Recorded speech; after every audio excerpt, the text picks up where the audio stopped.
Good morning, good afternoon. I'm so happy to see you here today in my session. So in this session, we're going to discuss and to work on how we can use, create, share language OERs via Webquests 2 activities. First of all, I would like to introduce myself. My name is Maria Perifanu. I am an Italian language teacher and a technology enhanced learning expert. I'm a project manager and a senior researcher at the Smart and Mobile Interactive Lab at the University of Macedonia in Thessaloniki, that is located in the northern part of Greece.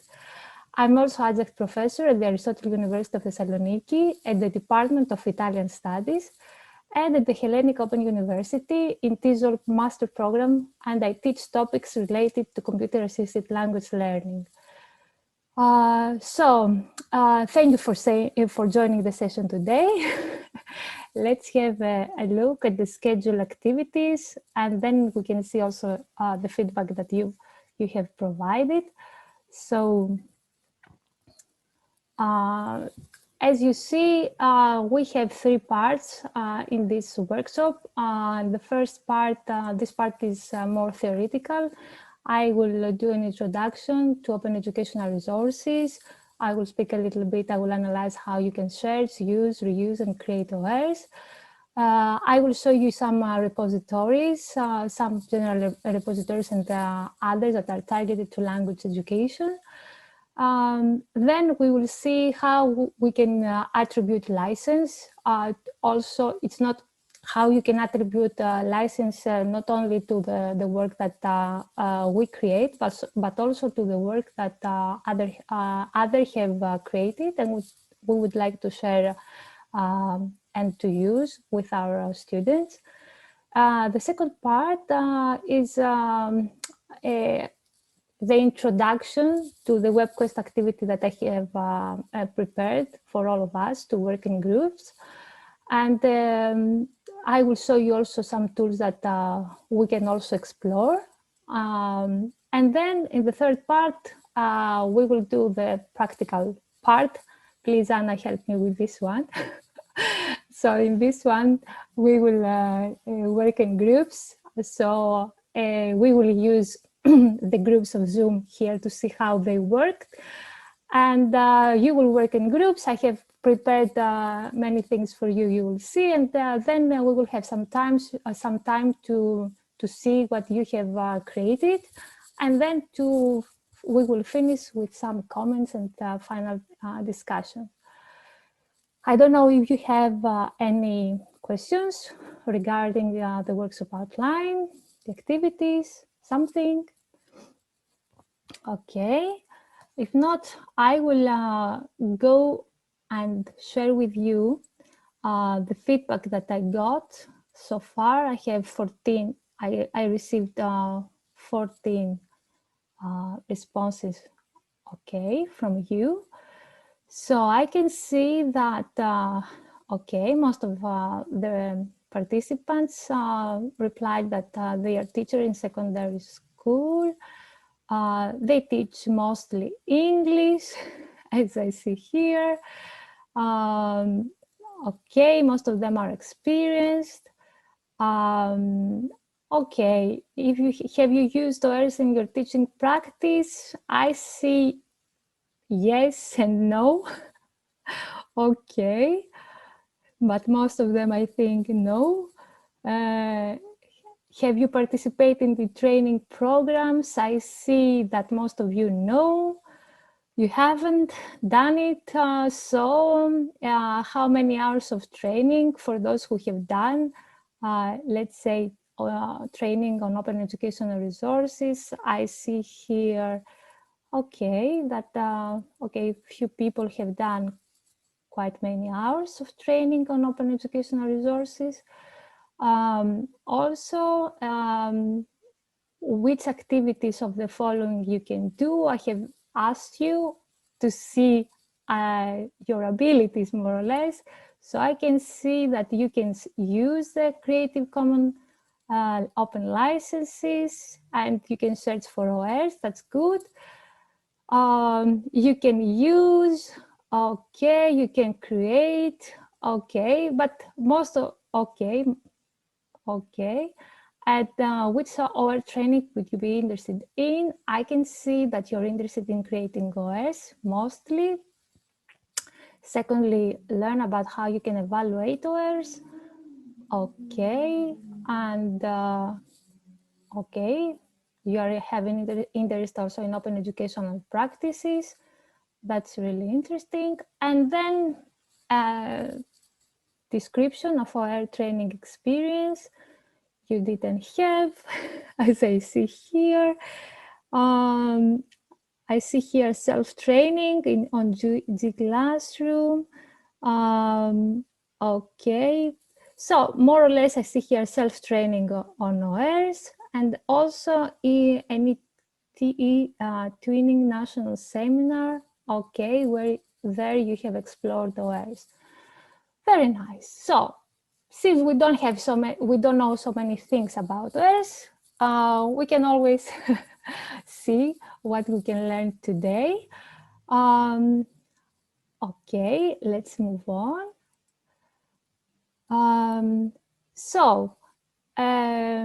With the advent of new technologies, we have the possibility to find and use and reuse openly accessible educational content, share our content with everyone on the web.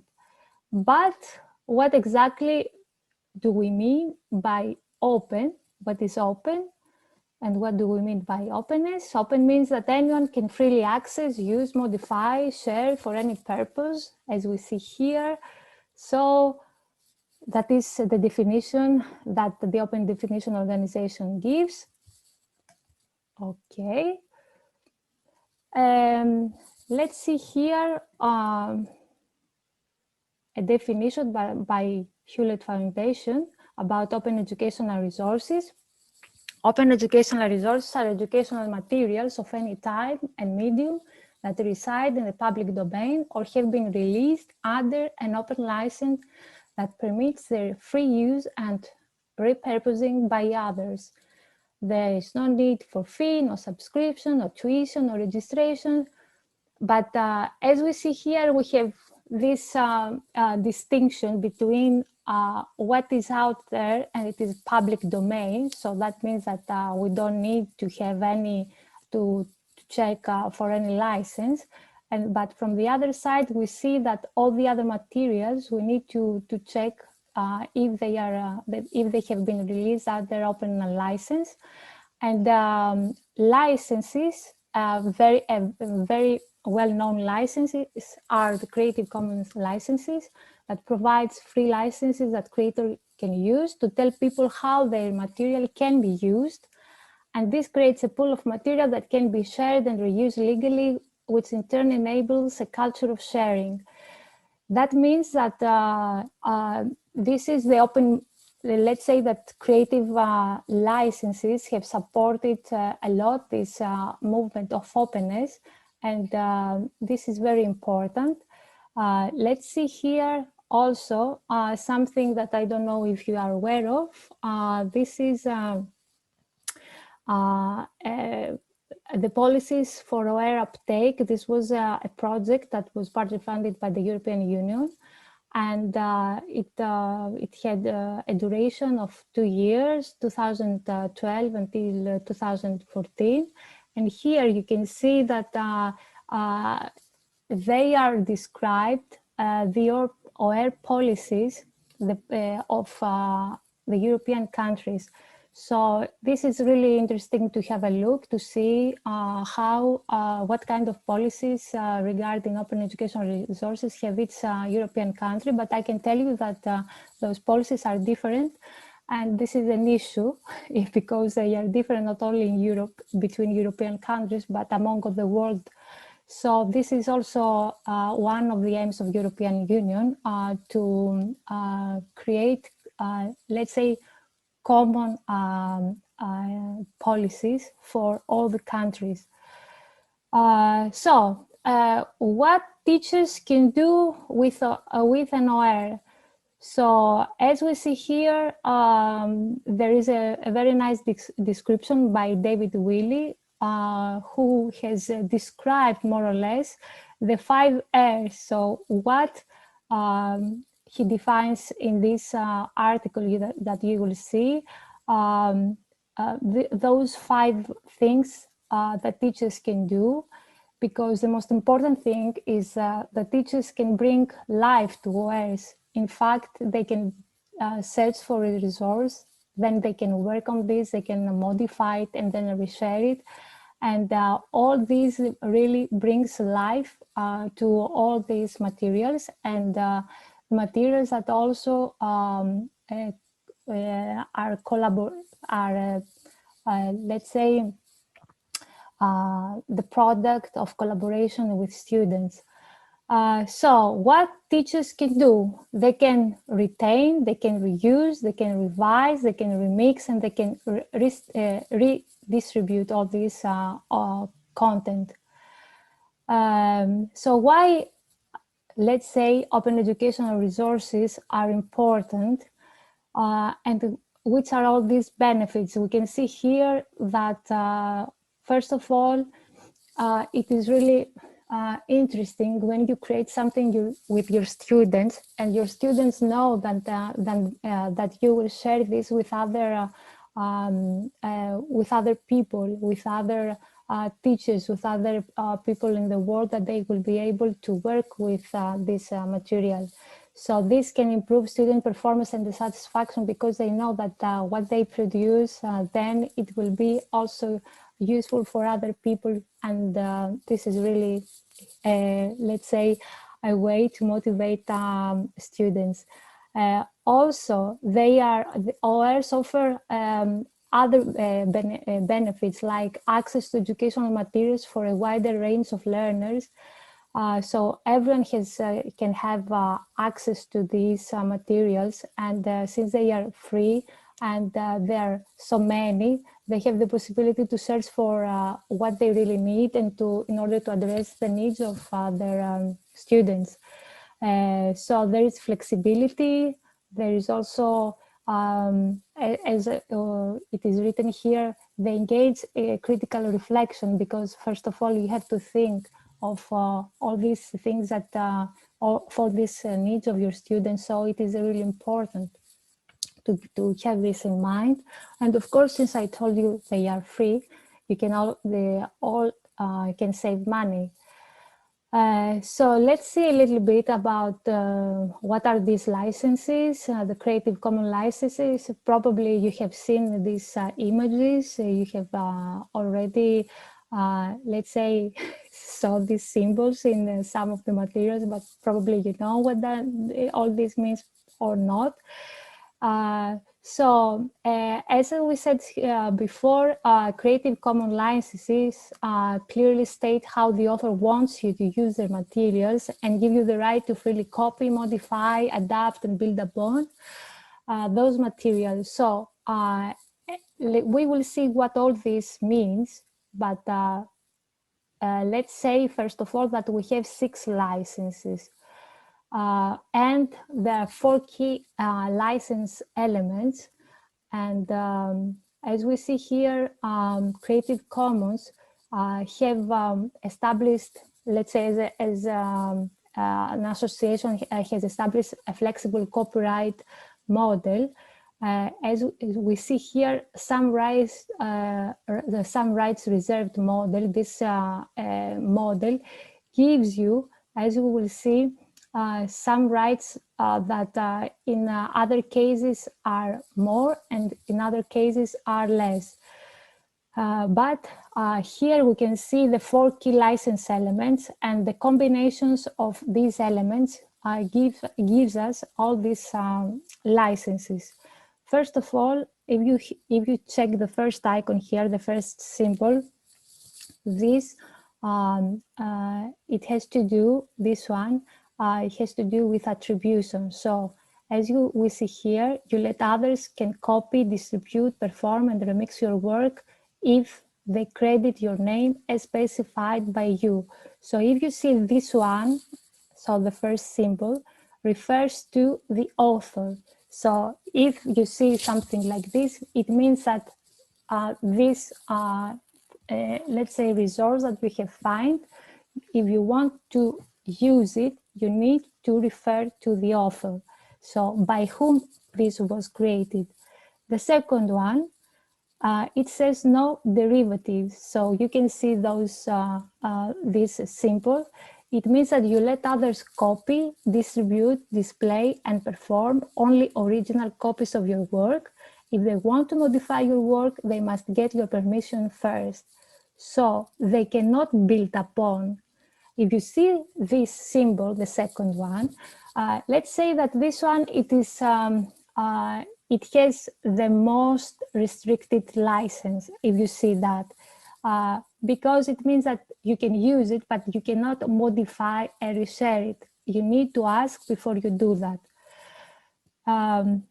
The third one, the third symbol, it is the share alike symbol. So that means that you let others copy, distribute, perform, display, and modify your work as long as they distribute any modified work on the same terms. If they want to distribute modified works under other terms, they must get your permission first. So in this case, as we see here, this is another symbol, but in that case, in contrast to the previous one, in this case, they can modify your work, but they need also to display, also to attribute also your name. The last one, the last symbol, it's non-commercial. This is what it means. You let others copy, distribute, display, perform, and unless you have chosen no derivatives, modify and use your work for any purpose other than commercially, unless they give you permission first. So if you have those four symbols, those four icons in mind, more or less, when you see them in combination, you can read those licenses. Any questions until now? Hi, Mike. No worries. You needed a longer break, I see. Everybody wanted a longer one. So I don't know. If you don't have any questions, I move on. Where you can read about all these licenses, website. Yes, Creative Commons. I give you this information. I will show you here. So those are the 6 main licenses, as you see here. And here we can see how they are divided. So we can see here how in the beginning they're free, most open, and then we can see the list open. So you are free to use, copy, edit, mix, keep, share, republish, and sell. So you can see here the list of limitations in those symbols, in these combinations of the features that we saw before. Okay, so public domain, no license at all. Then we see author, and then you can work with this symbol with CC. It means that you can, the first one, we saw that you only need to refer to the author. The second one, it means that you refer to the author, but you can also modify and build upon. And then as you go to the other stage, you can see that you are free to use, copy, edit, mix, keep, share, republish. And we can see also the non-commercial license. So more or less, if you have in mind these icons that I have presented before and explained to you, all the combinations, with this combination, we have these 6 main licenses. So I have found also some nice, let's say, infographics here from the Creative Commons, this organization. So you can see here also all these details in order to be able more or less to have all these very, how can I say, easily explainable and to have an easy access to them. Also, I have found this one that is also very nice, where everything is really very well explained. You can go back to the slides and check all this information. I have added some slides also in order to provide more information to you. And also this one, that I think that it is nice for students and teachers, because an important thing is not only to know only us how to use all these licenses when we create our materials, let's say the educational materials, but also it is important for students to know. For example, in my students at the university, I always tell them, for example, that since if they create many PowerPoint presentations and other, let's say, materials with different tools, I always recommend them, if they want to share them online, to add a license. And it's important to know, since we are living in this world, that we are searching and sharing and reusing material all the time. So if you see these two here, the public domain, you see here that from what I know, it is after 70 years, it is known that there is no need for permission or attribution. So you will find this simple public domain. So now it's time to check if you were paying attention to me while I was speaking. So I don't know, I will just, okay, I will just start a poll and I will ask you 3 questions and you will just, one is a multiple choice question, the other just you need to share more than one answer. So I am launching the poll. If you are ready, are you ready? I don't hear anything. I don't see writing anything. So I'm just doing the training alone. What is happening? Okay. Yes, we're ready. Okay. So I'm just launching the poll and we will see. Okay. Starts now. Which of the following describes an OER? I will need your answer for that. Okay. And which of the following can be an OER? Okay.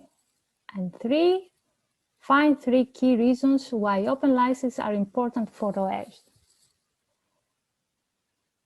So I will give you some time to see. Okay, you're very fast. Okay, I will wait. Okay, let's see. Okay, we'll wait for your replies. I see things here.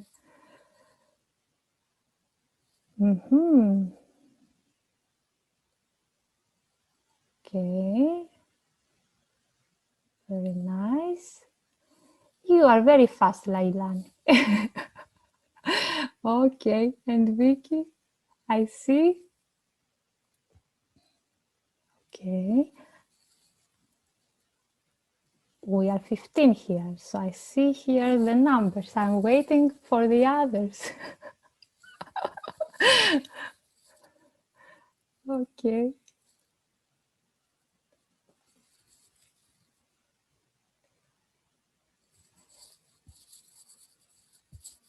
Okay, I will end the poll now in 5 seconds. Okay, wonderful. Okay, let's see what you have replied. Okay, and you can see what I'm seeing? No, you cannot see. So I can share the results with you. So now you can see all together what I see. So which of the following describes an OER? Being free to view online, being free or low cost and having an open license.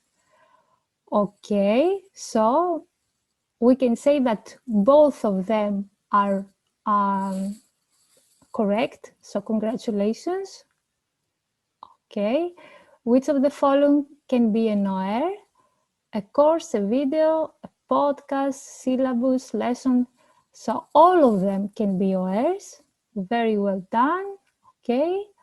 So 3 key reasons why open license are important for OER. 3 key reasons. All the license include a requirement for attribution or giving credit to the creator. That's right. Creative Commons license make it easy to share with different permissions. Okay. And open licenses make it clear how others can use our resources. So those, okay, those are the 3 correct. Okay, you are watching me. Okay, thank you for this. So I have downloaded so I can have it. And now I can continue, I can close it. Okay, and now I can continue with my next slide. So let's see some other things that are more practical now. How to search for OERs. I don't know, I haven't heard any voices, but I'm just asking you, how do you search for OERs? So let's see if we're doing things in the same way or if you're doing something else. Usually when you start doing something, when you want to start searching for something, what do you do? No one? Okay. Google. Okay. So Google is just going to Google it, you Google, or you also do something more. Okay. I can show you how you can do this on Google. So I can show you 2 different types of search. The one is those instructions that I am just sharing with you here. You go to Google Advanced Search, you enter your keyword or phrase, you go and search for users' rights. Then you go and check what you want to find, and then you just go and choose also the filters that you want, like in order to choose images, videos, books, or whatever you are looking for. So here, one moment. So this is what I have just now explained. So you can go here, this is advanced search. You can go and you can add here your keyword, any type, all these. Okay. What is important, one moment, here also is to find, I don't know in which way you do it, but I do it most of the times or via advanced search, or I do this. For example, I go to Google and then I choose images, all whatever videos, whatever I search for, and then I click to the tools, and then I see that I can choose between the usage rights that I can see here, all Creative Commons and all the others. I don't know if you do it like that, but using this kind of filters, it is really easy to find what you're looking for. Okay, Google with a specific license. Yes, this is one thing that I do fast, but there is also another way, because in that case I have to check what license it is behind that, and then I have to see how I will, let's say, attribute this, let's say, I will have to do the attribution in the correct way. But there is also the possibility to go to a place where I will show you and find this automatically. So you can just copy paste the attribution. So it is easier and more fast. Okay. Misha says that, okay, very often the number of results after setting the CC drops a lot. Yes, in fact, this is what happens. It drops a lot. And this is a problem. That's why I think that it is good to know, to have in mind that there are also other places where you can go and search for something that you are looking for. So there is also other ways to do that. So let me show you here, and I will, okay. So if you go here to Creative Commons, here you can find plenty of, let's say, of resources, because this one is a tool also that it lets you, let's say, search over, as you see here, through platforms of more than 1 billion works. So this is also something easy to do. I'm just, okay. I have opened it. I can open it one moment to do it here. For example, tell me one name, a word to search for. A name to do it, to see how it works. You can search for Webquest. Webquest. Okay. Let's see. Will we find anything? Okay. So here we have the possibility to search for an image, as you see, for an audio, or for a video. And we can see here also in which platforms it will search. But let's find first, let's see here the filters. So use, we want to modify or adapt. We don't want to use it commercially, let's say. Let's say that we want something that, yes, since we want something to adapt, we can use this license or even the first one. Okay. So you can see here sources. So we can also choose the platform where we want to search from. I leave it like this. I don't mind. We can search for the image type, the file type. So we can use all these filters. So what kind of image do we want? Okay. And let's say that we like one of these. More. Okay, let's choose this one. If I click on that, okay, you can see here that the only thing that I need to do is just to go here and click on copy. And this one, it is the attribution. It is ready. So I can do that without thinking how I will do it. You understand why I said to you before that this is really easy, because it is already there. It is ready to use it.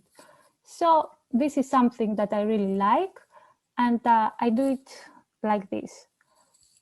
Okay. Yes, this is the one, the Creative Commons. So I'm going back here because I have more things to show you. So here are some nice resources that I wanted to share with you. This one, it is called Open Directory of Open Access Repositories. So here you will find, let's say, an aggregator, let's say, of open access repositories.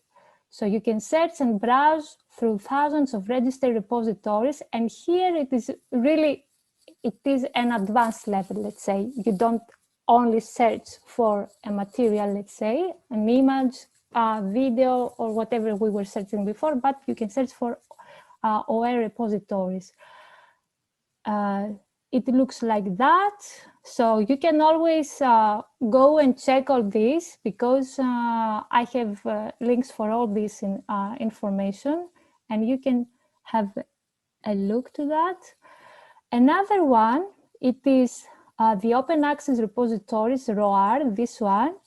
And again, you can find here, it's again an aggregator of open access repositories, more or less like the previous one. And you can also register one open repository if you find it. This is also a very nice open educational resource network. So here you can, this resembles the Creative Commons that we search for. There is, you can find amazing open educational resources here.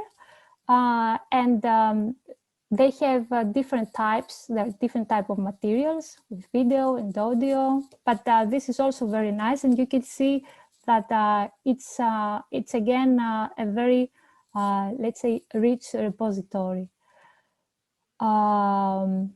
This one is also very, very interesting. It searches, as you can see here, it searches in real time multiple OER resources, and you can see that it searches in 22 different, and those are very well-known OER repositories like Merlot, OER Commons. You can have a look at this as well. Again, you can see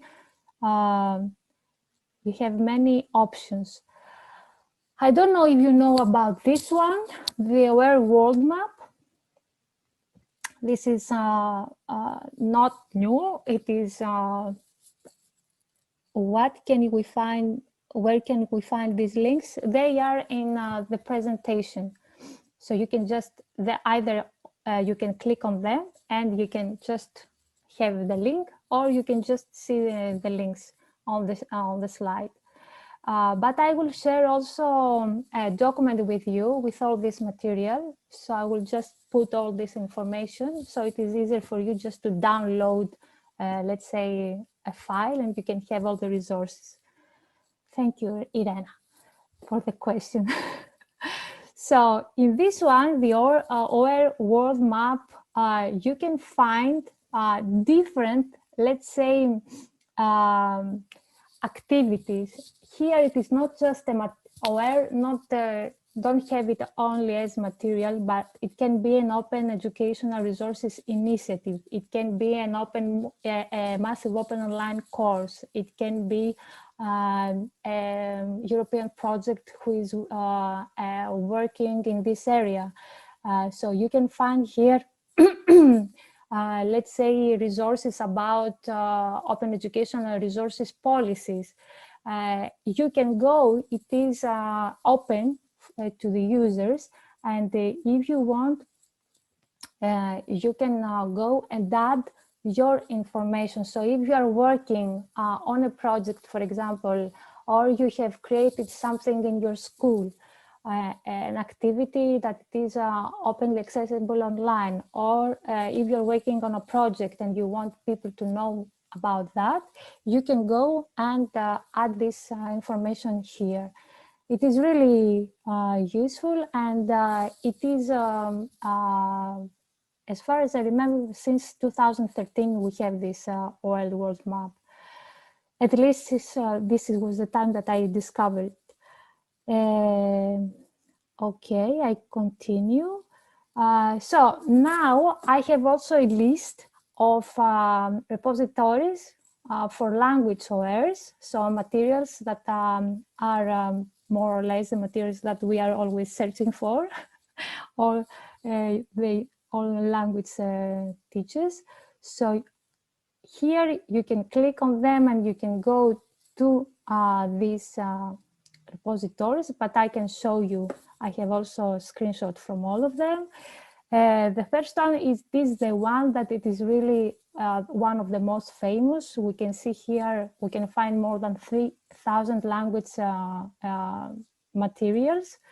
The most important thing, it is that why it is, let's say, a very good repository for us, because all these collections are peer-reviewed, all these materials are peer-reviewed, and so there are people who are working to this direction, they get paid for that. I mean, it is, there is a whole, let's say, a process.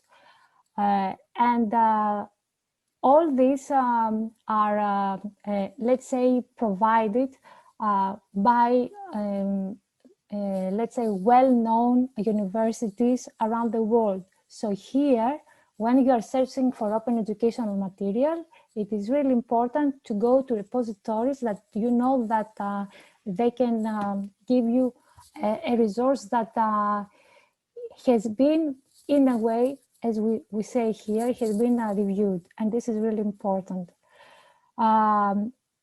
Another place where you can search for your material is also OER Commons. Here there are more than 50,000 resources in various languages and formats, and we will go back to this one because I have created also a group for the DC4LT project, and if we create something today, I will ask you to upload it there.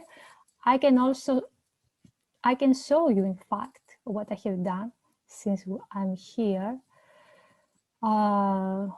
One moment, I go here.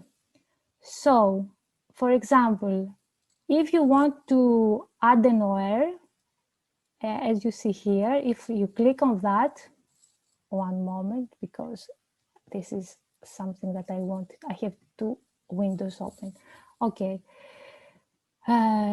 So I have created this group. If you want to add an OER, you click on that. The system asks you if you want to create a resource with the open author that it does exist on this platform, or if you want to add a link. So I chose this, I add the link, and I added here one blog that I have created years ago, and has to do with Italian language. So since I contribute to this one, I will give you, I have in your activity, I am inviting you to contribute to this group, and you can submit from web here, as it says here. You can add here the link of this artifact that you will create, and then we can see that in this group. So what I have done is to put here the web quest that I have created for this day. I have added the URL, and then it asks me, submit the resource. Here, describe the resource. So there is a title, there is a short description, for example, that I can write. A web quest activity, let's write here, then I can go and re-edit it. Okay. To whom they can attribute this one. I'm writing my name. Okay. And then I can add a license here. So you can see here again, I have all these licenses. And as you see, as it goes further, it means that there are more restrictions. So I will go somewhere here. I would like people to take it and build upon. I don't mind. It is a material for language teachers, so I would love them to have the possibility to work on that. So subject areas, I can go here and choose languages. Educational level, let's say let's say adult education, let's say that. Material type, what material type it is not, it is activity. Let's say language is English. Additional description I will not put here, but there are. So, and some tags I will add later. So continue. So we can see here that this is the one. So here you can see submit to review. In this case as well, in this platform, again, when you upload something, you receive a message, an email, where they tell you, they inform you that they will, the people from the platform will review this resource. So that means that this platform has a credibility. Submit for review. Okay. So now here it is. We have it. It is here. So I can save it. Okay, it is here in the DC4LT. And here we have one more, let's say, as you see here. And it's really interesting because here you can see that this open educational resource now, you can view it, you can edit it, you can see how it is. Okay, this is how it is. We will see it later. One moment, but I can go back, I can edit, I can delete, I can save it, and I can share it. I can share it also to Google Classroom. So I can go here and click here, for example, and I can choose my class here in the DC4LT, and I'm just sharing it with you. So as you see, there are many, many nice things here. It gives you also the possibility. It says no evaluation yet because they haven't done evaluation. Here I can add different tags so people can search for this. When they search and they put tags like Webquests, they can find it. And here they can leave comments related to this, let's say, resource. So here you can see this is the license. Everything is ready. I don't know if you have any questions. I go back, but here you can find, as you see here, thousands of resources. And now we have also our resources as well. So here it is how you search for them. Again, you can see I have put here in the filter languages, and I found 1,747 results.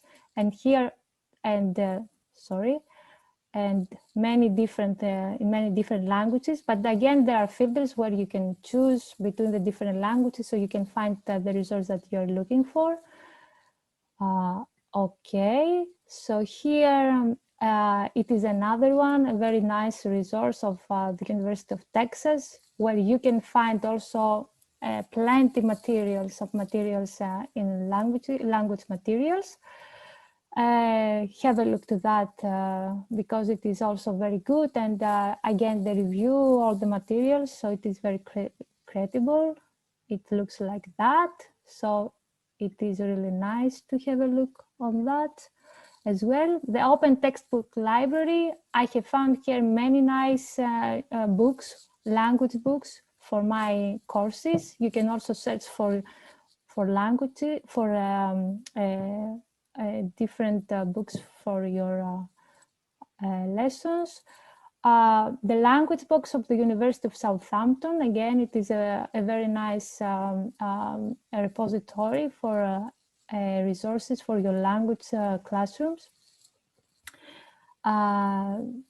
Also, the Open University of UK has done a wonderful work to this area. You can find Loro also. It is a part of Open University of UK. Wonderful things to find here. This one, it is the language research centers and organization, let's say, from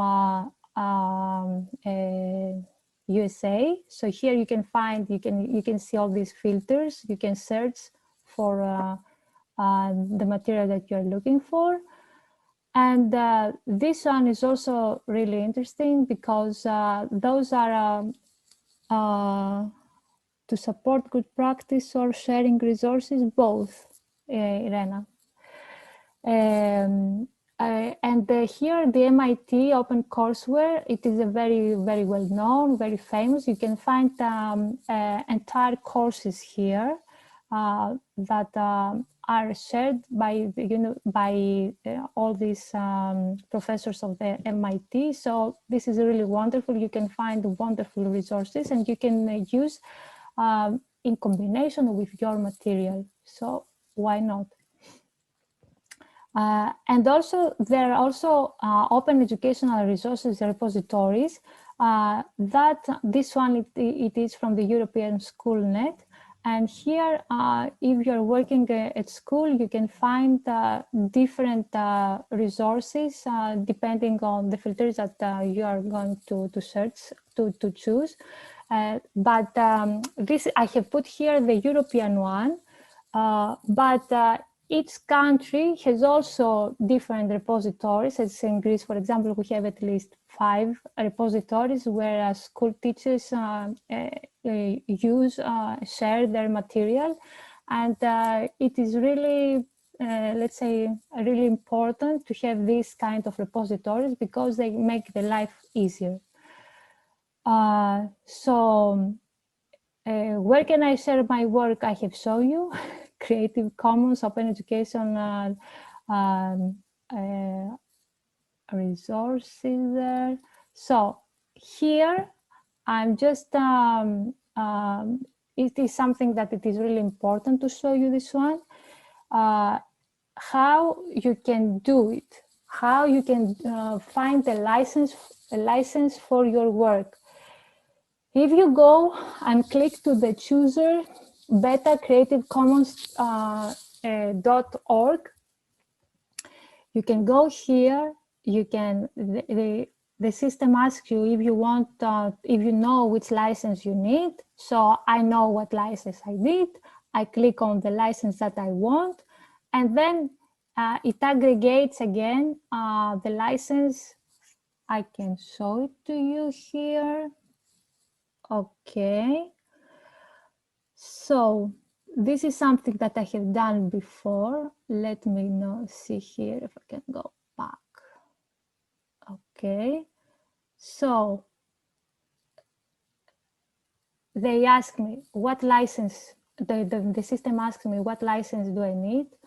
I choose the one, this one, and then I add again the title of my work, my name, the link of my work, the link of the creator of the profile, okay, the year of the creation, and then here automatically, as we saw before with the picture, now it is when we are we want to get this license to add, in order to add it to something that we have created.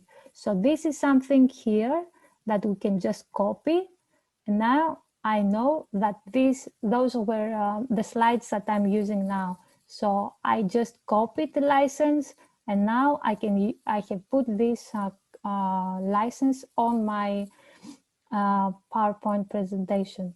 But it is really easy to do it because you just need to fill in this form and you just get it like that. It is automatic aggregator. I'm going back here. So this is one way to do it with the Creative Commons chooser. Another way to do it is just to have in mind that you need to do this thing, to write the title, the author, the source, and the license. If you also do, if you know this information, so for example, the title of an image that you find, the author, the source, and the license, that it is attributed to this one, then if you add this information, it is also something that you can do it alone. But if you don't want to do it alone, you can do it via generator, as we saw before.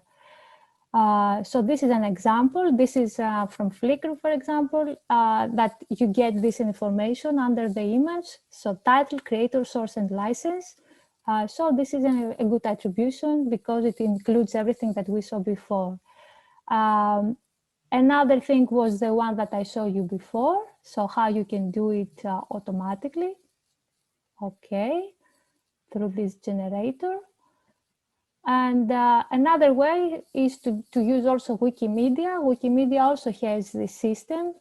Again, you can just search, and then this generator aggregates, this generator just automatically generates the CC license icon and all the information needed. So it looks like that. So I just found this image of open educational resources. And then, as you see here, I got this information and that I could copy. It is really plain and simple. All of them have follow the same philosophy. And the same is also this one. It's the Open Attribution Builder from OpenWashington. I have shown this repository earlier.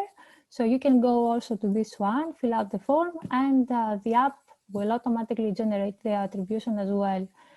Very easy to do it. And you can see there are many, let's say, open attribution builders, as you saw. So let's check your knowledge now, and then we will do also, we will continue with our web quest. So I just have only one question for you here to this poll. Okay.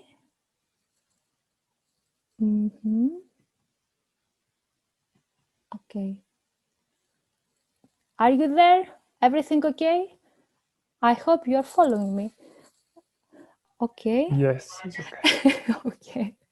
So, which are the 4 parts of an attribution when reusing CC licensed content? So, I have launched it. So now you can choose. Okay.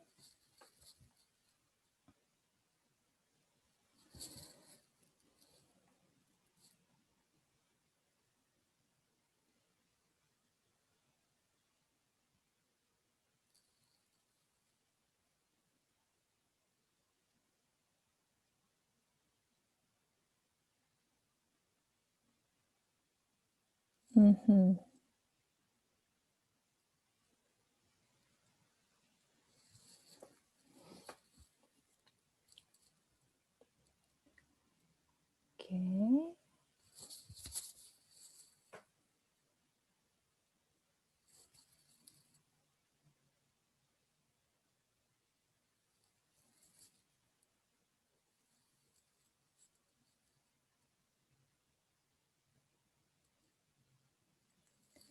Okay, so I will end the poll now. More or less, I see that I got some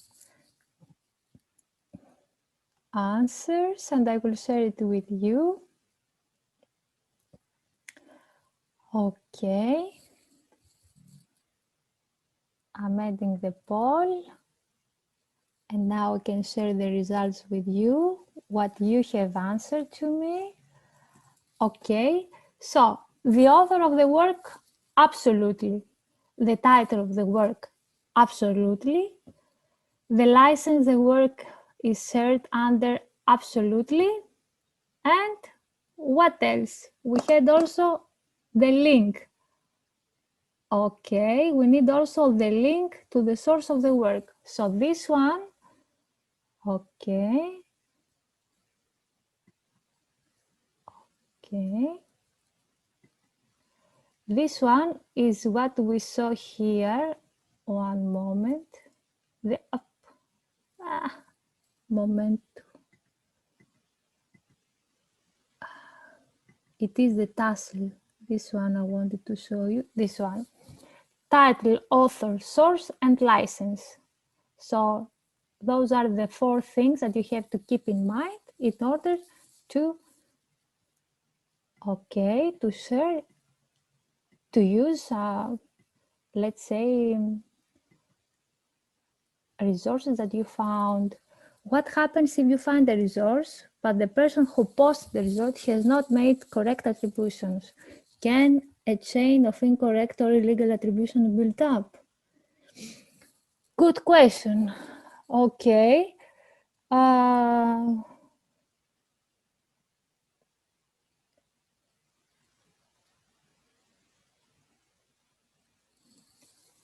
I don't know. I was just about to say, it doesn't require an immediate response. No. But I'm just, the point is that many times when we are searching for information for all this, yes, we don't know for sure. Okay, if we search to this kind of, let's say, repositories that are safe, it's okay. But in some cases, it's not possible to know. I mean, I was thinking partly in terms of liability. But if one then reposts oneself, one has used something without the correct permissions, but unknowingly. Yes, it happens. I can tell you all the time. Yes. All the time. But I don't think that someone is searching for this person who has done it. I mean, yes, we try to keep it like that. But if something happens and it's not, let's say, made in the correct way, I don't think that something will happen. Okay. We won't all be arrested. we will not end up in prison for this. Unless you know, there are some cases where someone takes you know, a whole PhD of a person and copies, and you know, this is another thing. But if it is just a picture or something like that, I don't think that there's things to consider like that. And one last slide I want to consider before you create open educational materials. It is good to think what type of materials you want to create. This is something that you need to have in mind now. What learning objectives? So why do we create this material? For example, this video or this module or this lesson plan. What are the learning objectives? For whom? So we need to have a group of people, okay? Our students, we have to address their needs. So what kind of tools will you use in order to create this material? What kind of licenses would you like to add, to give? Don't forget, if you take some materials, that you should attribute this material to the right creator. And where will you search for this? So, or where you will share it also. Where will you share this material that you will create? So I have here created something for you. I don't know, we can always try and we will see. We can do it very fast, or we will see. I don't know if you know what it is, a Webquests 2. Okay, but it is an inquiry-oriented activity. It takes place online. And it is supported by Web2 tools. And the idea is that the learner can decide to create his own learning paths, choosing the Web2 tools and the online resources needed for the completion of the Webquests 2 product. So that means that I'm just, how can I say, I'm just giving you some ideas and instructions, tools and resources, and you can just work. I will show you what I have created for you. This would be, as you see here, there are 7 steps. I haven't added the last one. but this is good to add because then you can provide all the information needed also for a teacher to take this web quest and to use it. So it would be an ideal if you want to create the open educational resource of a web quest too. So I'm just clicking on that. And then here you can see an idea of a web quest. So I can show you what I have created and you can tell me if you would like to work on that. So the idea, the topic, first of all, we have this introduction. The topic is safety on the internet. As you see here, I have put also the license to these pictures. So in the beginning of such an activity, you do a warm-up activity, so you can discuss, for example, about this topic. So, for example, I'm asking you, are you aware of the risks of using the internet in the daily life?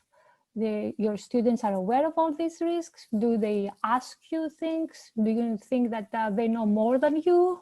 What would you say?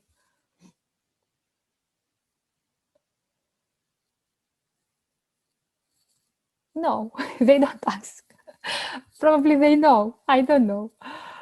So the idea is then you go to the introduction, you introduce the topic. So the topic could be, for example, the celebration of the Safer Internet Day that is celebrated in 9th of February.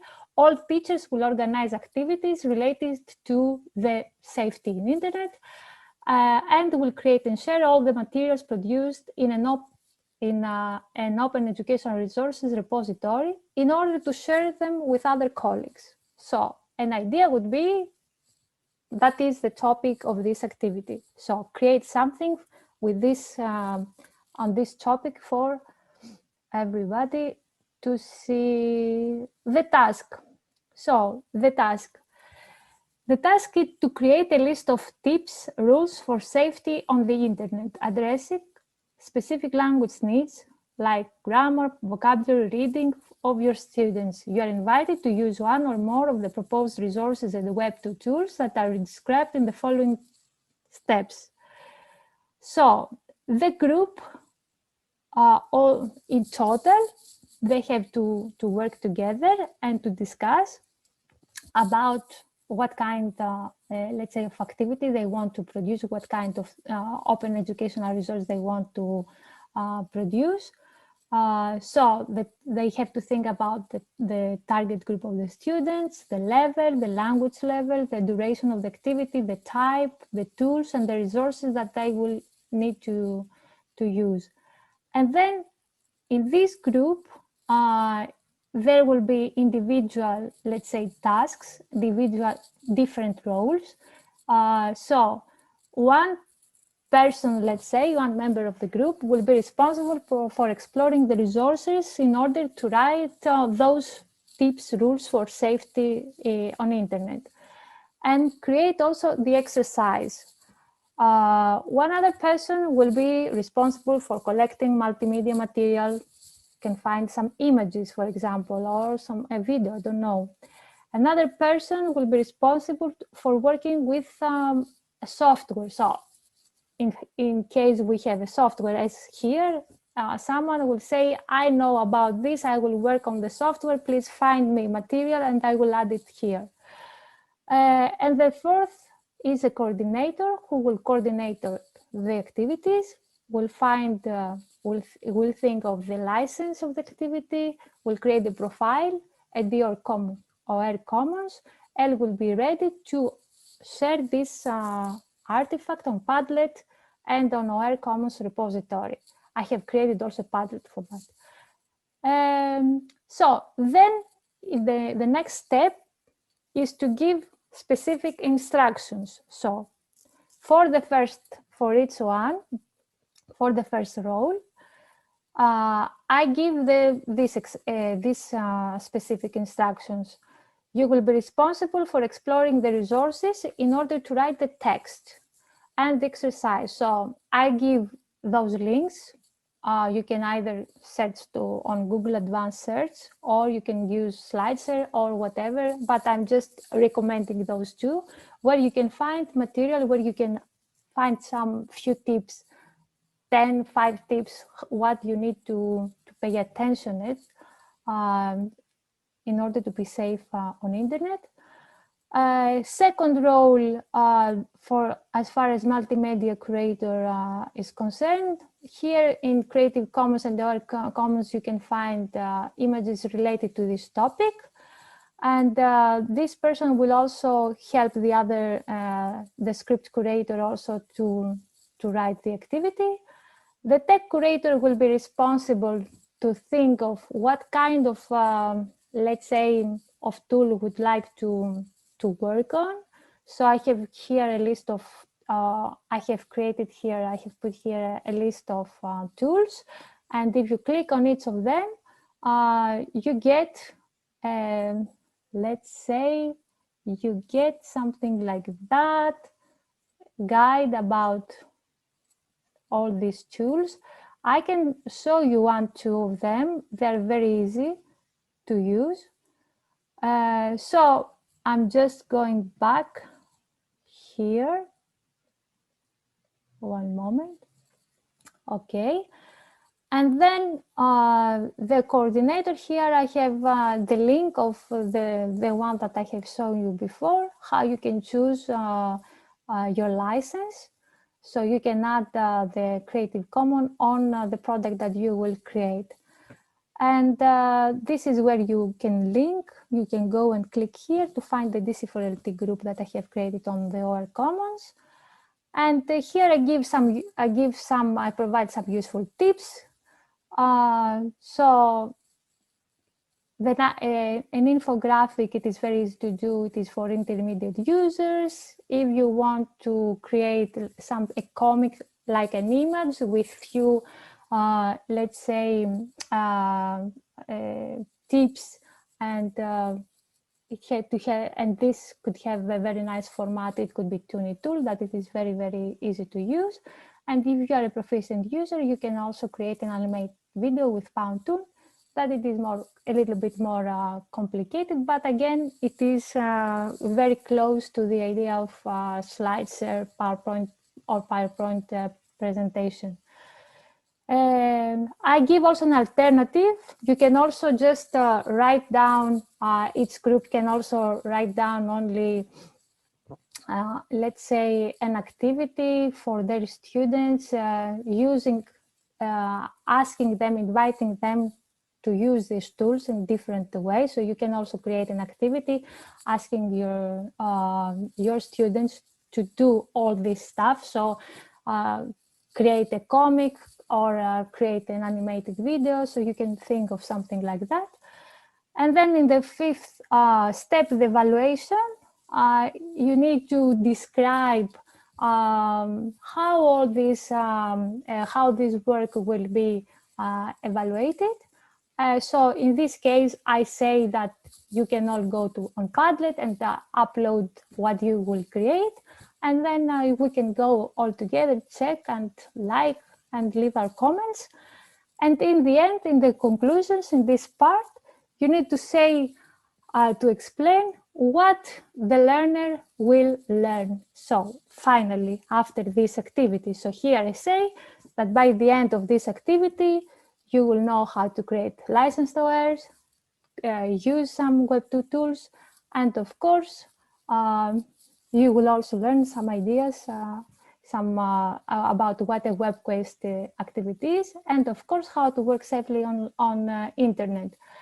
And here I have created these 4 groups, and all groups have the same information here, where I give you some, let's say, spaces and a working space. So each group can go here and add some and brainstorm, or write down the tips and the rules that I said before, or write here a language activity, or tools and resources that we'll choose, and the license that will want, for example, or have in mind to add to attribute. Okay. Miss, I haven't read what you have written here, but that is the idea.